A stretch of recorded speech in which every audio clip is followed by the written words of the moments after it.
Ukraine का हाल कुछ ऐसा है कि उसके एक तरफ कुआं है, दूसरी तरफ खाई है। यूक्रेन अगर युद्ध से पीछे हटता है तो यूक्रेन की मेहनत, उसके सैनिकों का संघर्ष, यूक्रेन के जान माल को हुआ नुकसान सब कुछ व्यर्थ चला जाएगा। और दूसरी तरफ यूक्रेन युद्ध जारी रखता है तो उसका रूस से जीत पाना मुश्किल दिख रहा है। यूक्रेन के राष्ट्रपति व्लादिमीर ज़ेलेंस्की ने खुद इस बात को स्वीकार किया है कि अगर उन्हें तत्काल पश्चिमी मदद नहीं मिलती है तो वो रूस से युद्ध नहीं जीत पाएंगे।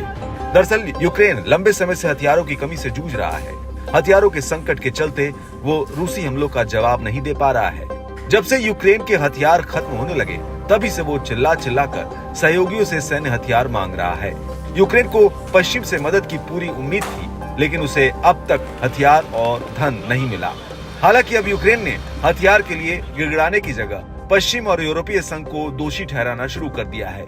ज़ेलेंस्की ने दावा किया कि पर्याप्त हथियार और धन उपलब्ध कराने में पश्चिम की विफलता ही यूक्रेन को मिलने वाले झटके का एकमात्र कारण है। ज़ेलेंस्की ने बुधवार को ब्रुसेल्स में 2 दिवसीय शिखर सम्मेलन में वरिष्ठ यूरोपीय अधिकारियों को बताया कि पश्चिम द्वारा हथियारों की सप्लाई में कमी और यूरोपीय संघ के अधूरे वादों से रूस को युद्ध में बढ़त मिली है। इस दौरान उन्होंने एक बार फिर दोहराया कि उनके देश को रूस के साथ युद्ध जारी रखने के लिए अधिक पश्चिमी मदद और वित्तीय सहायता की जरूरत है। ज़ेलेंस्की ने कहा कि हमने अभी तक यूरोपीय संघ के 10 लाख तोपखाने के गोले नहीं देखे, जिनकी काफी ज्यादा चर्चा हुई थी।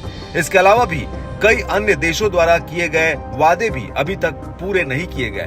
उन्होंने कहा कि जब हथियार ही नहीं है तो सैनिक युद्ध कैसे लड़े। उन्होंने कहा कि अब रूसी सेना हथियारों से जुड़े लगभग हर चीज में ताकतवर है और आकाश में काम करने की क्षमता यानी एयर डिफेंस में भी वो ताकतवर है, और यही कारण है कि वो हर मोर्चे पर हम पर दबाव बना रहे हैं और धीरे धीरे आगे बढ़ते जा रहे हैं।